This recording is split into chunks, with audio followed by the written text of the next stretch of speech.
ጻድቁ አባታችን አቡነ ገብረ መንፈስ ቅዱስ ግብፃዊ ናቸው።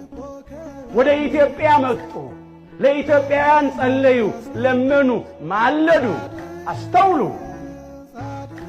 በጻድቁ አባታችን በአቡነ ገብረ መንፈስ ቅዱስ ጎጠኝነት የለም፣ ዘረኝነት የለም።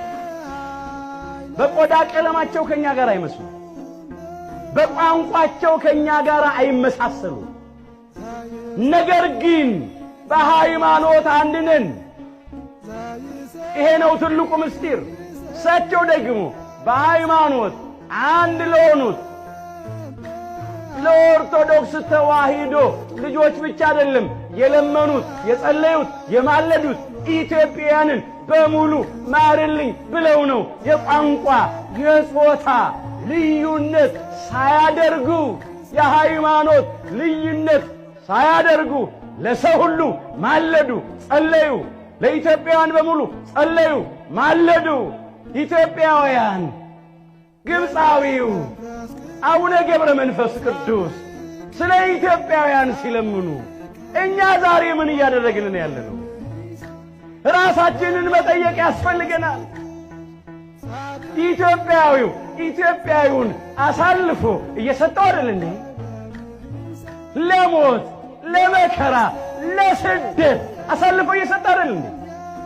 በዚያ ዘመን የነበሩ ኢትዮጵያውያን አባቶቻችን፣ እናቶቻችን አቡነ ገብረ መንፈስ ቅዱስን ተቀበሉ። ቋንቋዎት ይለያል፣ ግብፃዊ ነው፣ ኢትዮጵያዊ አይደሉም፣ በአገራችን አይኖሩም አላሉ። ተቀበሏቸው። ኢትዮጵያውያን ከእስራኤል ፈልሰው የመጡትን ተቀብለዋል። ተስዓቱ ቅዱሳንን፣ 9ኙን ቅዱሳንን ተቀብለዋል። ገዳማት አሏቸው በሰሜኑ ኢትዮጵያ። የኢትዮጵያን ቋንቋ ግዕዝን አጥንተው ብዙ መጻሕፍትን ከጽር ከግሪክ ወደ ግዕዝ መልሰዋል፣ ተርጉመዋል። አሁን መታሰቢያቸው እናደርጋለን፣ ቃል ኪዳናቸው እናደርጋለን። ከዚያም ደግሞ አረማውያን ሙስሊሞች መጡ፣ ኢትዮጵያውያን ተቀበሉ። አስተውሉ።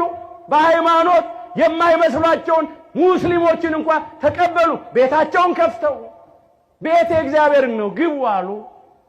ቤት ያፈራውን ብለው የሚበላ የሚጠጣ አቀረቡ። ተንበርክከው አደግድገው የእንግዶችን እግር አጠቡ።